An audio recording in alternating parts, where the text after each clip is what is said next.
Welcome all members of Canadian Citizens for Charter Rights and Freedoms across the nation, and welcome to another edition of In Hot. Remember that In Hot is fighter pilot terminology for you get clearance to roll in on a target with weapons armed and at the ready. And today we're going to do just that because we're extremely fortunate to have with us today the Honourable Brian Peckford, former Premier of Newfoundland and Labrador from 1979 to 1989, and one of the, not one of the, but the only living First Minister responsible for the patriation of the Constitution back in 1981-82. So we are rolling in on target with a very able wingman in the form of Brian. And the target today is the discussion of the civil liberties and the massive erosion of those civil liberties over the course of the pandemic. By way of introduction, Brian spent his early working years as a teacher in Springdale, Newfoundland and Labrador, entered politics in 1972 at the tender, record-breaking age of 29 as a member of the House of Assembly. He became minister of several agencies and portfolios, including mines and energy. He became the leader of the Progressive Conservative Party in 1979, and at that time was the youngest First Minister Premier since 1855. He is a strong advocate for provincial control over offshore resources, and he was central to the development of the Atlantic Accord, which since its inception has seen $25 billion worth of financial monies accrued to provincial coffers. He is the last living First Minister responsible for the patriation of the Constitution, with his efforts leading to a breakthrough in the related negotiations and its ultimate signing in 1982. He's retired from politics, he consults, he writes books. His books include Someday the Sun Will Shine and Have Not Will Be No More. So without further ado, the inimitable Honourable Brian Peckford. Brian, welcome to Canadian Citizens for Charter Rights and Freedoms. So good to have you on board with us today. Now, I noticed in the bio there, the short bio, that you stated that Newfoundland and Labrador was central in kind of kickstarting those negotiations for the charter. It perks my curiosity. What was the initiative you brought to the table that broke everything loose? Well, in 1981, after the Prime Minister of Canada lost in the Supreme Court of Canada, when he tried to unilaterally patriate the Constitution and attach his own Charter of Rights to that patriation, everybody forgets, Canadians forgets, that the federal government, and especially Mr. Trudeau, tried to do this unilaterally, what we now have, and he failed. His own friends on the Supreme Court of Canada turned him down and said it was unconstitutional. We brought him to court. There were courts appeal courts in Newfoundland, Quebec, and Manitoba, where we appealed his action to try to do this unilaterally. And we were successful, and all went to the Supreme Court of Canada. And the Supreme Court of Canada ruled, no, Mr. Trudeau, our friend, I'm sorry, that they were friends of the law before they were friends of the politicians. I don't know if that's true anymore, but they were friends of the law. And the friendship of the law came first. And therefore they ruled that what Mr. Trudeau was trying to do was unconstitutional. That brought him back to the table. We had already been negotiating through early 81, 17 months. And halfway through, or midway through that period, is when he broke off and tried to do his own unilateral thing, for which I just said he failed. And so that led him back to the table. And we had negotiations by intergovernmental affairs ministers and so on, and attorneys general and all the rest of it, leading to a final meeting on November 3rd, 4th, and 5th, 1981. And this was the crunch time. It was either make or break at this meeting, and we'd all just walk away and continue on with what we had, as opposed to what we could have through getting our Constitution back home so it could be amended at home in future and not have to go back to London. That's what patriation means. And also to attach a Charter of Rights and Freedoms. And our Charter of Rights and Freedoms became extremely important because up until 1960, from 1867 to 1960, we had no written document as it relates to individual rights and freedoms. None, zero. Canadians were dependent upon British common law, precedent, and custom that had built up since 1867, but there was nothing in writing. And so John Diefenbaker in 1960 brought in the Bill of Rights. As a lot of people know about the Bill of Rights, well, it was was Prime Minister John Diefenbaker from Saskatchewan, who actually introduced and had this passed in the House of Commons. This is important historical backdrop, not only because he brought this in, but also because, well, it was the first time we had anything in writing dealing with individual rights and freedoms. But at the same time, it had its limitations. And its limitations were two. One, it was a federal act of parliament.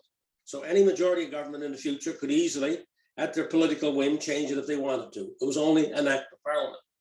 And we know what acts of parliament are like, as you already have experienced with some legislation. And the second thing was it only applied federally. It only applied to federal law. It wasn't a national Bill of Rights. It was a federal Bill of Rights. And that's the other nice, neat, tidy differentiation that some people forget in Canada today.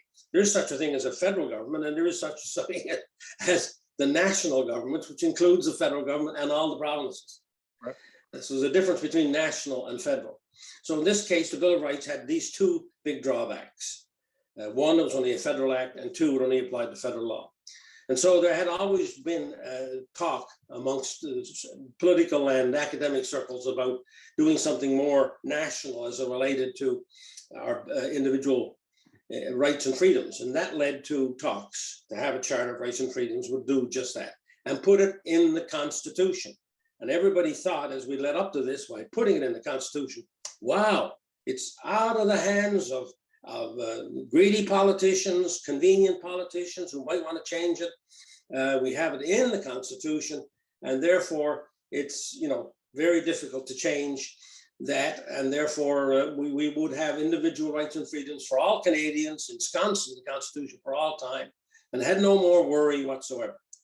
And so the third and fourth were very difficult negotiations, no breakthroughs. Everything was at a stalemate. And the federal government itself was very difficult, and of course, Quebec as well. And so that led to the evening of the 4th of November, where there was still an impasse, and we only had one day to go. I, that afternoon, had wanted to present what I thought was a compromise proposal, and had written it up in handwriting, and I never got a chance to present it because we were having sort of meetings between small groups of first ministers and so on. And the opportunity never presented itself. Several premiers knew I had something to present because I told them, and they put it in book since, confirming what I'm saying now.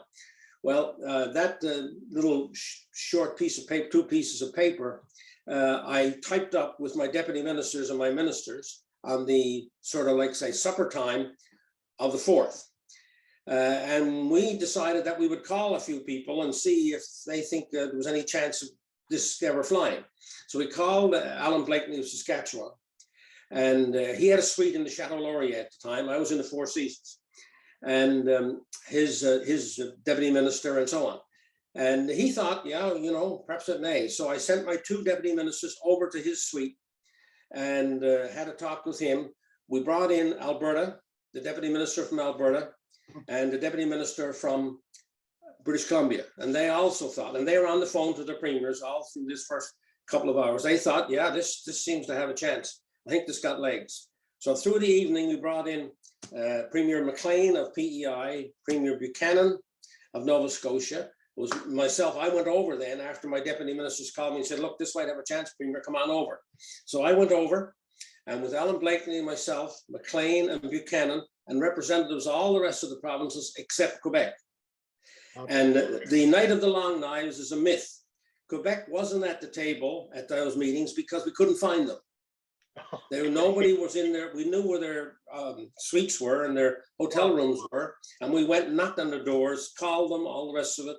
They weren't available. No, they weren't available because they were over in Hull, Quebec, at a restaurant, having a late dinner because they didn't think anything was going to happen. And they were getting ready for the next morning. And so we were unable to have Quebec as part of that group. Meanwhile, through the night, after a number of amendments, everybody agreed, here's what we'll present tomorrow. We'll present this tomorrow with the few amendments we made to Newfoundland's proposal. So Newfoundland typed it up, and we were instructed by the people at that meeting to present it the next morning to what was called the Gang of 8. the 8 provinces that had been against the prime minister when he did his unilateral thing, which he lost. The only provinces that weren't part of that was New Brunswick and Ontario. They stayed with the federal government through all that unilateralism, which is interesting, isn't it?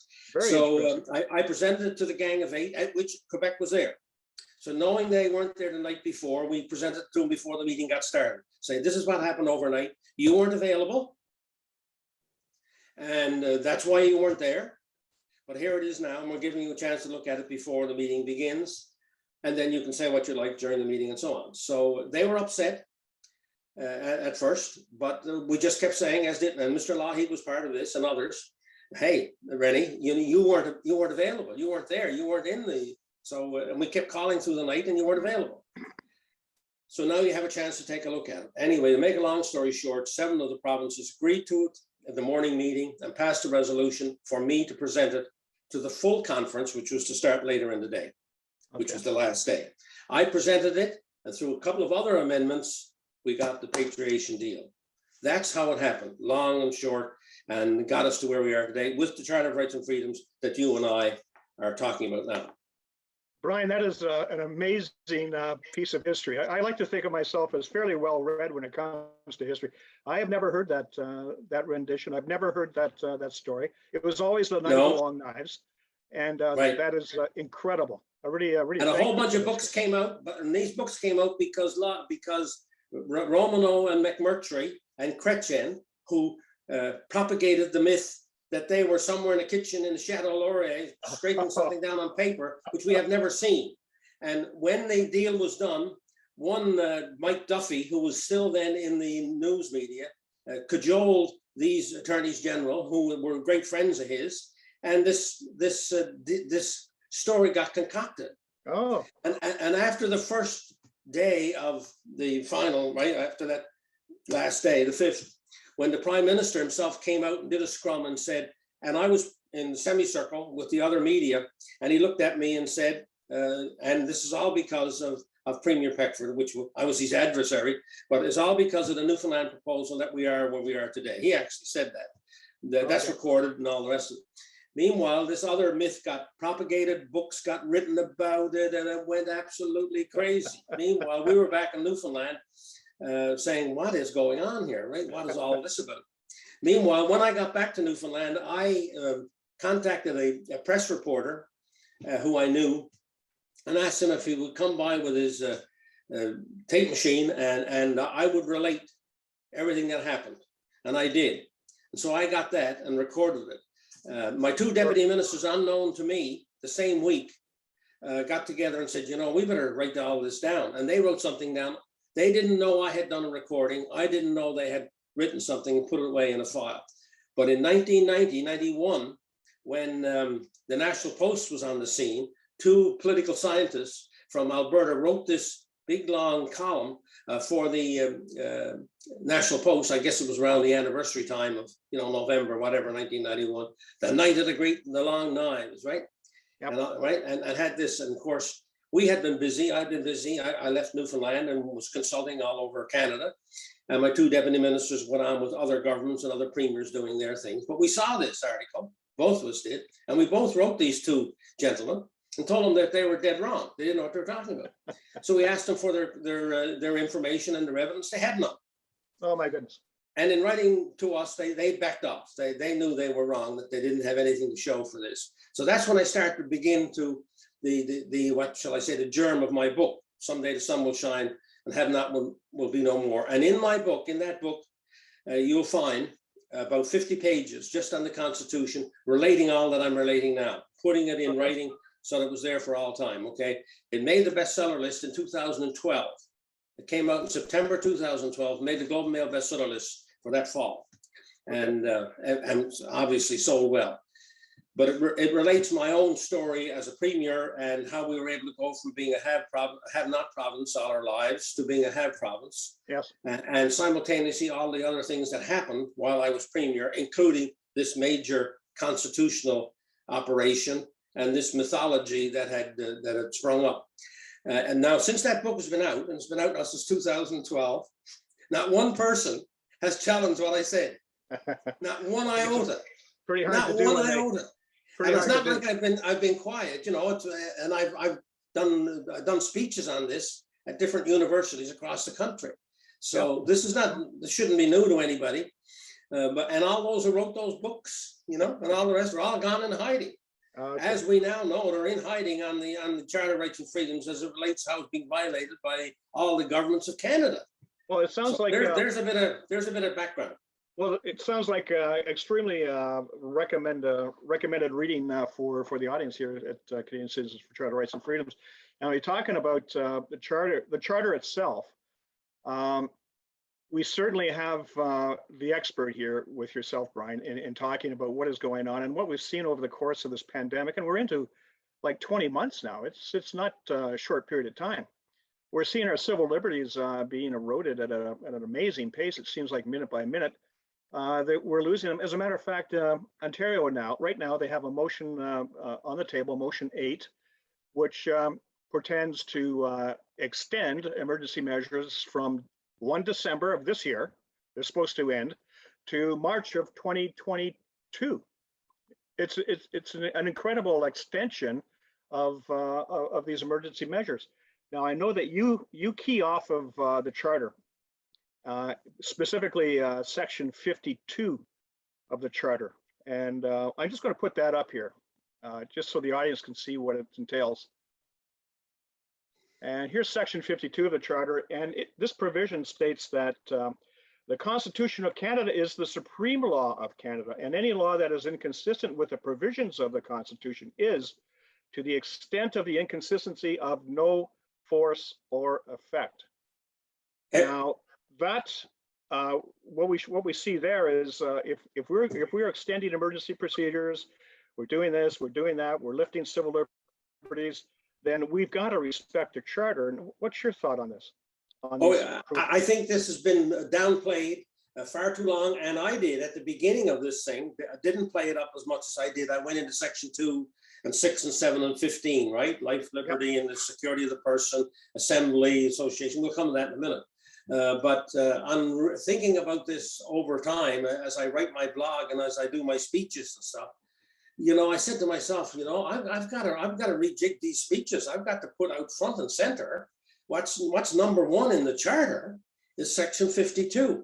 Mm-hmm. And when I was giving the speech 8 days ago in Port Alberni, and I had the copy of it like you just did, section 52, and I said to everybody in the audience, the supreme law of Canada is the Constitution and the Charter of Rights, which is part of the Constitution, right?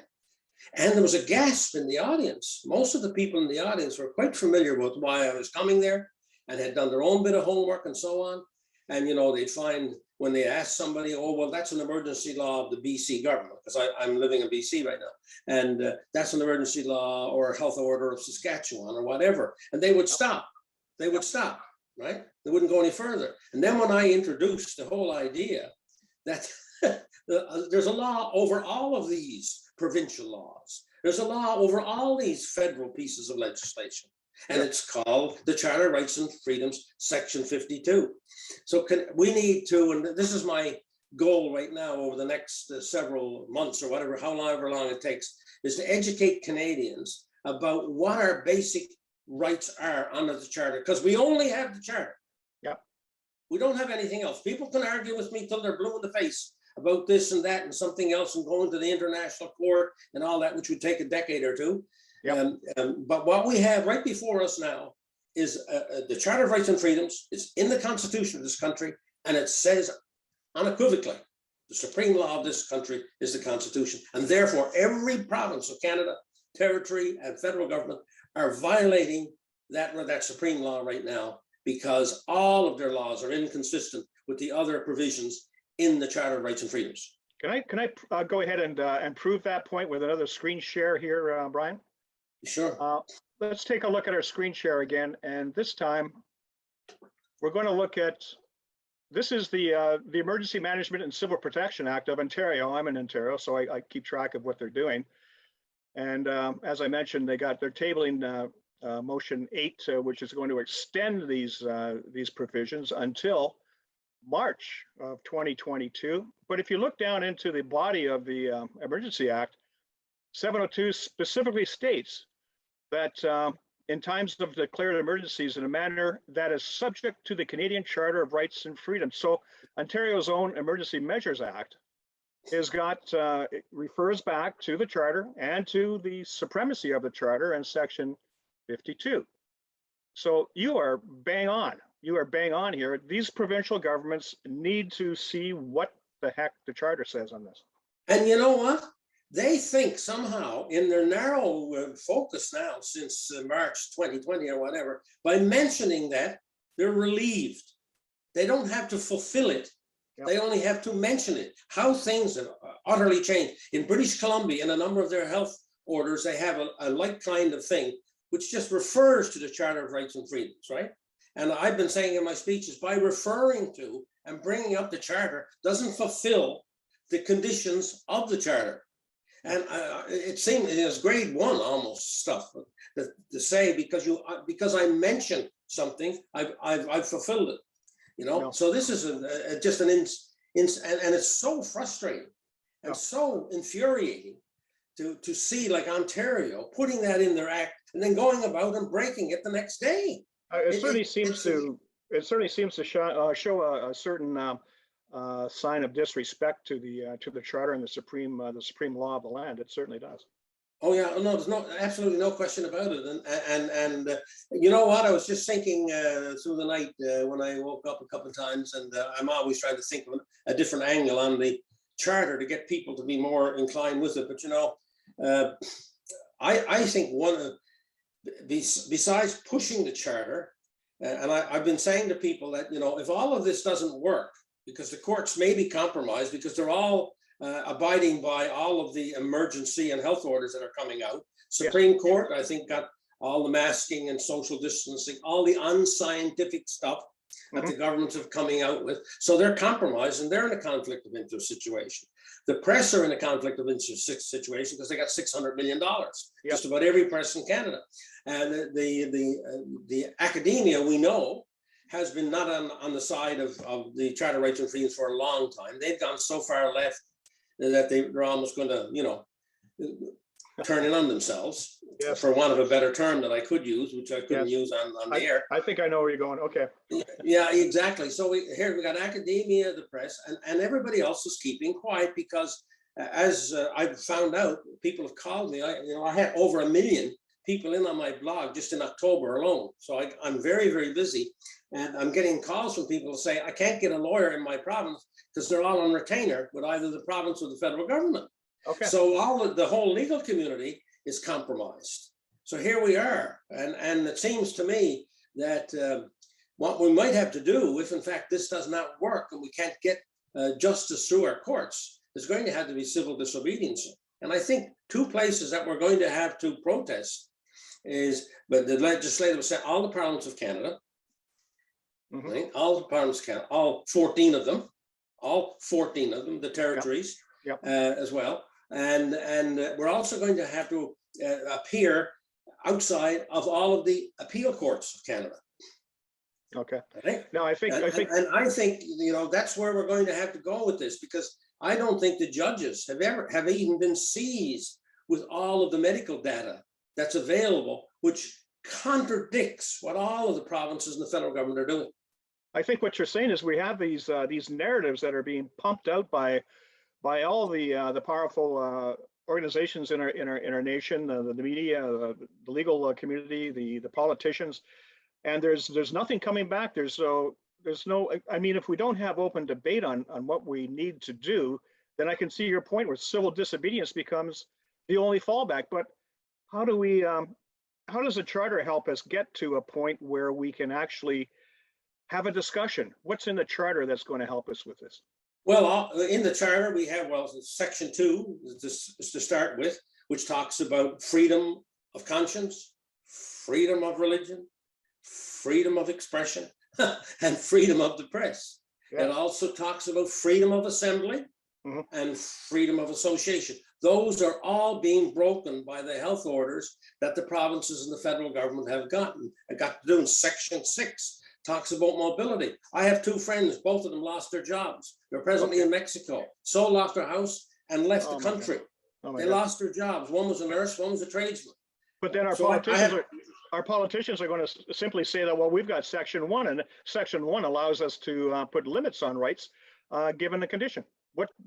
Yes, but the problem with that is they always talk about reasonable limits, but they don't talk about demonstrably justify, which is in Section 1. Hey, yes, you can override this if you can demonstrably justify. And not one government in Canada has one shred of paper demonstrably justifying anything that they've done. Can I do a cutaway, Brian? Demonstrably justify, if all the other words mean something, these do too. Can I cut away to Section 1 here? Hang on for a sec. Yes. Let's take a look. And Section 1 of the Charter, as you say, the Canadian Charter of Rights and Freedoms guarantees the rights and freedoms set out in it, subject only to such reasonable limits. Those are the limits that the politicians talk to us about, but they need to be prescribed by law as can be demonstrably justified in a free and democratic society. Now, there's Section 1. Yeah, nobody has even come close to that. Well, they haven't done anything. In most public policy new initiatives that take place in our country and around the world in democratic countries, the first thing you do is you do a cost-benefit analysis. Where's the cost-benefit analysis on this thing? Douglas Allen of Simon Fraser University has done a report in which he has proven with facts, and that won't be carried by the press. I think Epic Times was the only one who carried it. No other press carried Dr. Douglas Allen's study out of Simon Fraser University, where he looked at it, and that showed that the lockdowns, the cure was worse than the disease. Yes. I've just read another study from over in Europe, which showed exactly the same thing. And so there's mountains of information out there, but of course the press are bought off and won't carry it. And so we come back to Section 1 again. That's what demonstrably justifies means. We didn't even say justify. That wasn't strong enough for us when we wrote this. I can remember all about this. It was demonstrably justified because we wanted to be sure that anybody who was going to try to contravene this sacred Charter of Rights and Freedoms would have to go through a lot of measures to do it. So that's why demonstrably was put in there, demonstrably justified. But it had to be demonstrably justified, in law. It had to be reasonable, and it had to be consistent with what happens in a free and democratic society. Now, there is a court case, the Oates case of 1986, where the judge had to deal with Section 1. And it's the only one, I think, since the Charter of Rights and Freedoms came into being, which actually starts to describe what is meant by how they're going to interpret 1. And it's very favorable to you and me. It's very favorable to our side in saying, hey, this is a big mountain anybody's got to climb here. And here's what, and the judge actually goes into not only demonstrably justified, but also free and democratic society. Yes. It has to be consistent with a free and democratic society. So what they're doing doesn't meet any of the tests of Section 1. Well, then we have a real dilemma here, Brian, because if we're not satisfying Section 1 and we're not demonstrating the need to curtail or limit these individual rights, then we go back to Section 52, and Section 52 says that if you're outside or you're inconsistent with a charter, then whatever law you come up with is of no force or effect. So what we're saying here really is that we might be in a situation here where the government is acting lawlessly. No question. I don't think there's any might about it. I think we are. I think we are. And ever since I started saying this and writing about this and making this all public, no government has come out to try to defend their position. Now, in addition to that, a lot of people say, okay, Brian, you may be right, but it's going to take years and years and years to get this done through the courts. The Center for Constitutional Freedoms are trying to do it. They now have taken action in 5 provinces: Ontario, Manitoba, Saskatchewan, Alberta, and British Columbia. Already, Rocco Galante in your neck of the woods has taken action on behalf of a number of groups in Ontario and a group in British Columbia. So he's in the courts, but it's got to go through a long process. I was aware, and I think I was the first one to raise, and I've written the premiers on this, I've raised the concept of a reference, a constitutional reference. In the law of every province and the federal government, there's a law which says any province or that province or that federal government can refer any matter to their highest court. Okay. For a constitutional adjudication. Yes. Okay. So I wrote all the premiers and say, hey, you have in your laws a provision which allows you to take all of your COVID measures and refer them by a question to your highest court. So you don't have to go to the lowest courts first. You can go straight to the highest court. Excellent. In the province, and that appeal court can adjudicate, and then you can refer directly to the Supreme Court of Canada. So you would shorten the time for a constitutional adjudication by half, if not more. Yes. And so I asked all the premiers to do that. Of course, hardly any of them even answered me. And when I do get an answer, it's an electronic answer. Okay. So all of the provinces of Canada have been put on notice that they have laws which allows them to check to see whether what they're doing is constitutional, and they have refused to do so. So that's how bad it is in Canada today. We do have a charter, and we're now going through the courts, as the Center for Constitutional Freedoms is doing, as Rocco Galati is doing, but we also have a provision which allows us to leapfrog to the highest court in each province and then to the highest court in the land and shorten the time to do this, because everybody's frustrated by the time it's going to take. And therefore, you know, all of this stuff will become sort of precedent. I think that's fantastic. And therefore, but they won't even do that. So that's how bad it is in this country right now. How terrible! Who would ever thought that premiers of this country would not put their measures, knowing full well they must know now with the data out there that they're on very shaky ground, and that they've been here for 20 months. You know, they want to see whether in fact they were really within the Charter of Rights and Freedoms. And they have not. And the reason they have not is, you know why, Russ? Because I think they are beginning to realize that they cannot succeed in a constitutional reference where, so go straight to the appeal court, the judge has to accept it. Yep. He has to accept the reference from the province. And it's quite likely they would put everything else aside and do this because this is the government of the province, you know. Well, and this is very important, right? So I think you would get it done quickly through those courts. But then the judge will rule, or judges will rule, people are going to intervene. And it's through the interveners, and they'll give intervener status to so many. It'll be through the intervener status where all of the information that they have never seen in writing before, obviously they don't do all of the mountains of data that's available, right? From the Canadian COVID Care Alliance, right? From studies that are done by Mr. Allen, studies that have been done in Europe, right? Yes. All of the VAERS data of all the killings that have happened by the vaccine, the tens of thousands of killings, the millions of people injured, you know, you'll be able to show. So this is a great way to get, I think, a lot of this data presented to these highest courts in the province. So I think that's why they haven't gone there. They're all nervous, they're all scared. And the other reason is this, I put this on my blog as well. The other reasons is, like the lawyers who are all bought off, so are the provinces. Well, $45 billion this year of federal transfers from the federal government to the provinces. Okay. Equalization to how many of them? Or almost majority, right? Who gets equalization today? Nova Scotia, PEI, New Brunswick, Quebec, Ontario just came off it a few months ago, right? Yes. And Manitoba. Okay. So incredible. So there you go. How will you ever? And that's why I say to people, well, let's change the Constitution. You're not going to get the Constitution changed anytime soon because you're going to need a majority. And most of the provinces are so dependent on the federal government, they don't want to change anything because they got too good a deal. I think it's a fantastic idea referring this whole matter to the highest courts in the provinces. Because I noticed that at the local levels, you mentioned the Justice Center for Constitutional Freedom in Calgary. I know that they've been trying to get stuff through. They represent some pastors in Alberta. Yeah. They're petitioning the government for its data, for its evidence that claims were not being abridged, and they were allowed not to present. They didn't have to present the data. So what I've done with some people in Ontario, by the way, some lawyers in Ontario and other people in Ontario who heard about my proposal, they've established lawyerstandup.ca.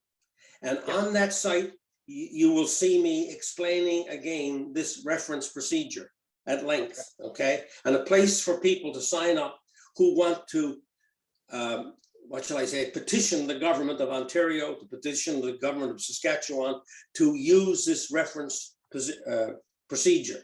So can I cut away again, Brian? Brian, can I cut away? Can I cut away, share the screen? Because I think I have, it's called the Peckford Recommendation, and it's Lawyers Stand Up. And as you can see, it talks about your recommendation. It has a couple of short videos of you explaining things. And there's a place at the bottom where people can actually join the initiative and get on the tails of their provincial premiers to start acting in this matter. Thank you very much. Thank you very, very much. You're welcome.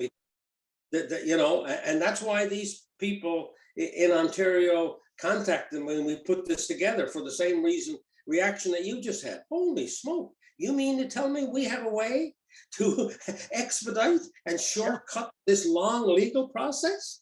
And here it is sitting there I used it, by the way. That's how I knew about it. I used it back in the 80s because the water.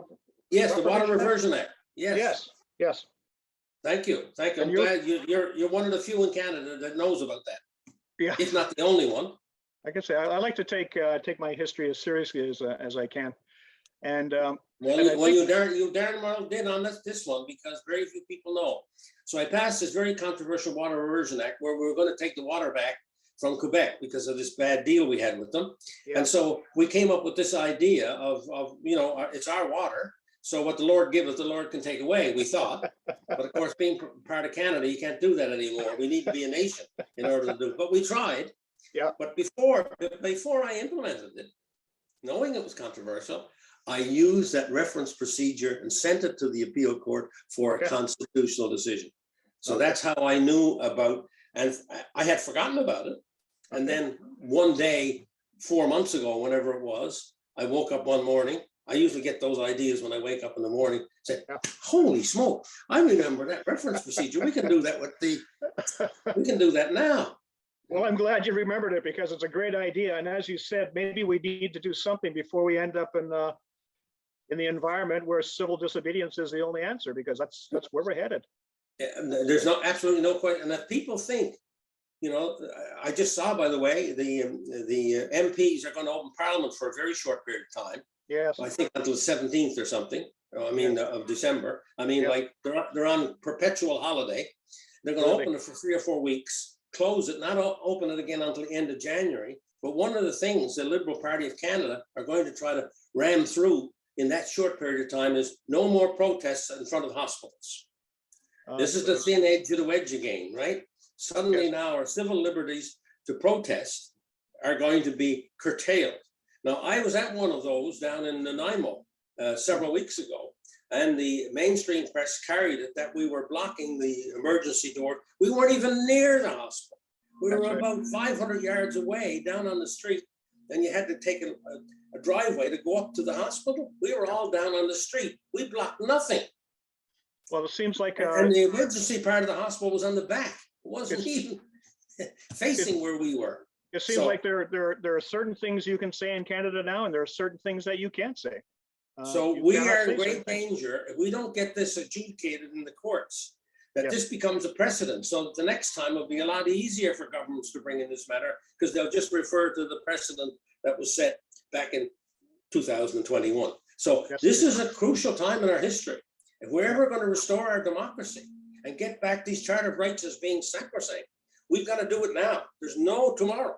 And I think getting back to your analysis on Section 1 and the importance of bringing evidence to the table is extremely important, because we're finding now that because we're not getting the full story, we're not having an open debate, we're actually doing something like across the country, we're inoculating 5 to 11-year-olds with what is basically an experimental vaccine, and if you can call it a vaccine even. Yeah, whoever thought it would ever come to this back in even a year ago? I mean, did anybody ever think of that? So here's how far it's come, and it's more and more and more and more. It's like now putting in this thing. They're going to try to get down before no protests out in front of hospitals. Well, how do you define hospitals, and what are the limits going to be on that?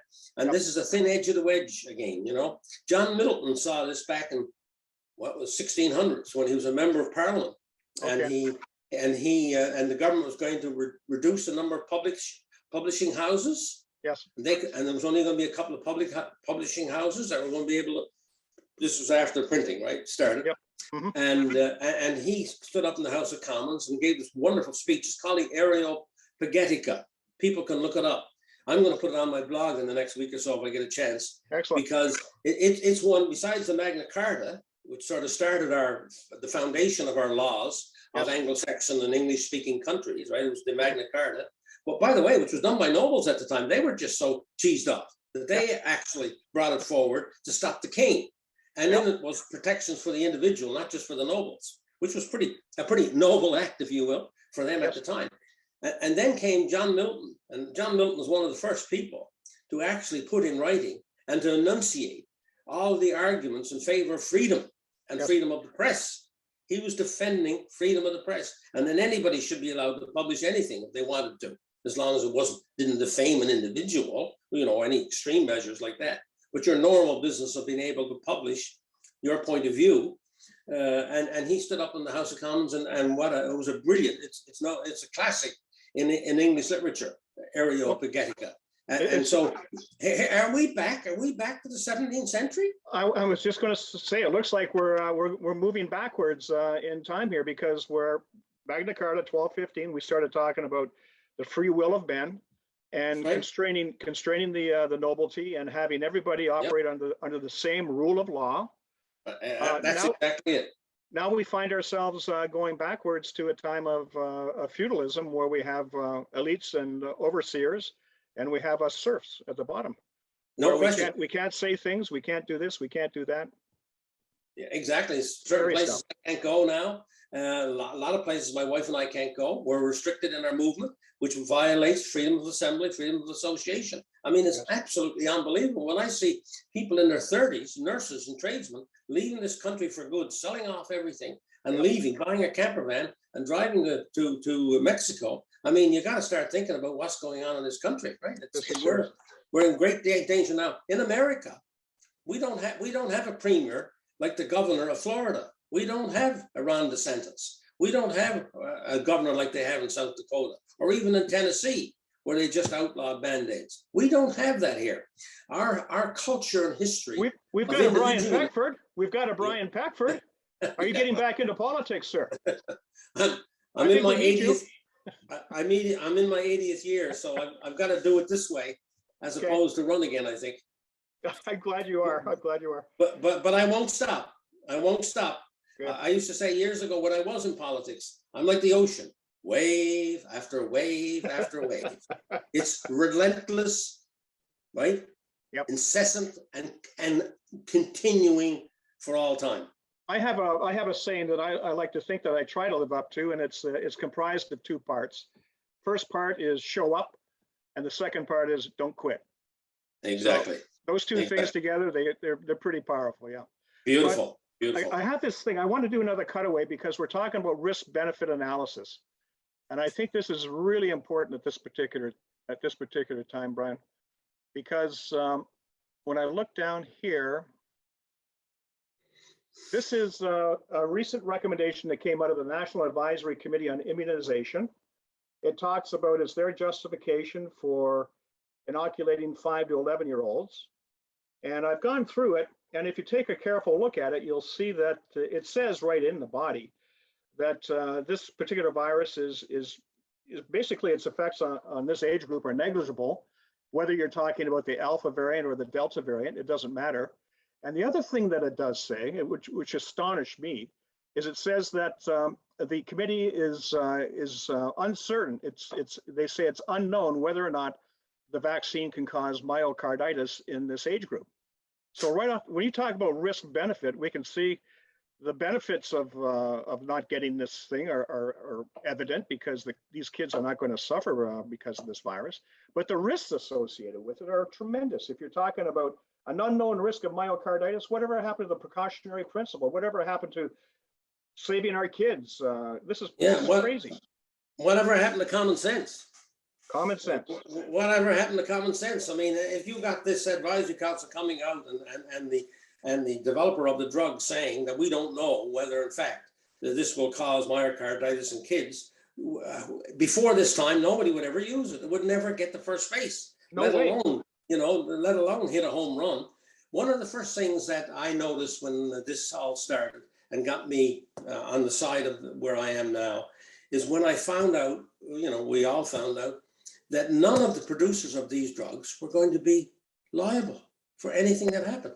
Yeah. I never ever went to a store or to buy a car or anything else. If I didn't, you get warranties or, who built this car? Will they stand behind it? Will they stand behind this? Will they stand behind that? Yeah. And you could always get an answer. And sometimes I even called some of these places and said, it's broken. Are you going to fix it for nothing? I had my little type thing here that I've got on my iPad right now. Okay. Does it, break down from time to time? Well, I had a warranty on that 2 years ago. Yep. From Belgium and they're in California. And my wife said to me when it started to break down, I couldn't type on it anymore, call the company and see, Belgium, and see whether they'll live up to the warranty. We had a copy of the warranty.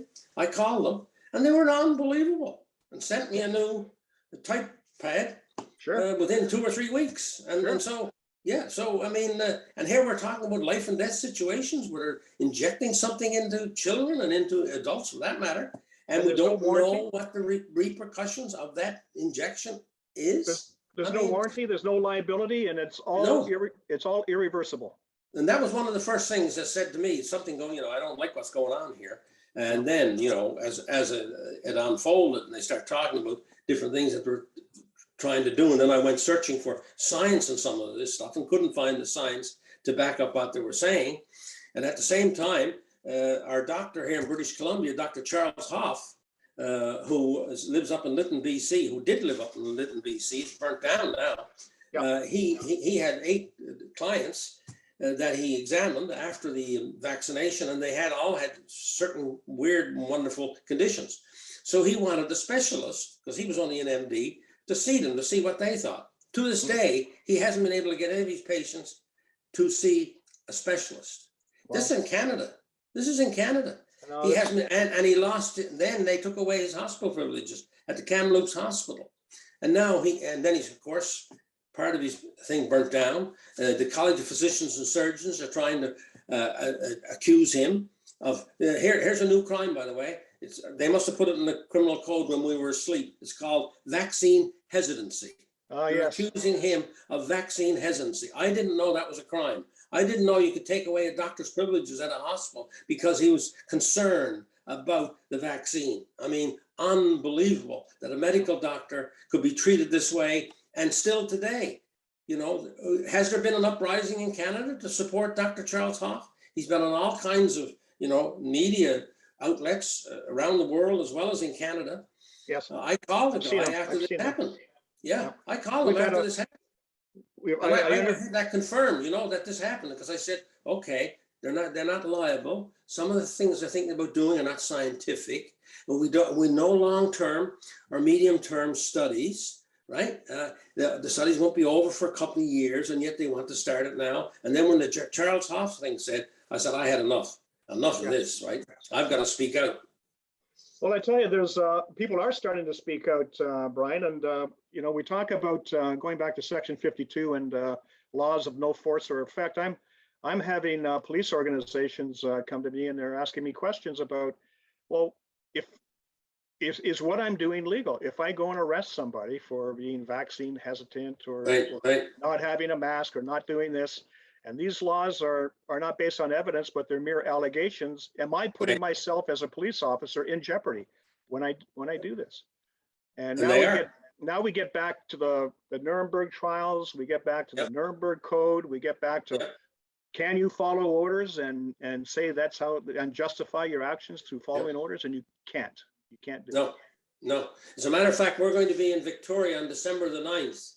For the 70th, and we're going to have a rally at the steps of the legislative building in Victoria, not celebrating so much as acknowledging the beginning of the doctors' trials in the Nuremberg situation in 1946. We're actually having, and it's being sponsored by a group out of Vancouver called the Common Ground. They put out a local newspaper, a local paper, advocating individual rights and so on and freedoms, and they've taken up the cudgel to remember the Nuremberg Code. And so we had a rally in Vancouver at the art gallery a few weeks ago, celebrating the 75th anniversary of the code itself. Yes. And now we're having one in Victoria, Wow. highlighting, because we know now the doctors, right? All the doctors in Canada who are recommending things which are injurious to our health and which haven't had all the studies done on them. And so Yes. we want to bring light on the fact that this happened before, and we should not forget and remember it in light of what's happening now.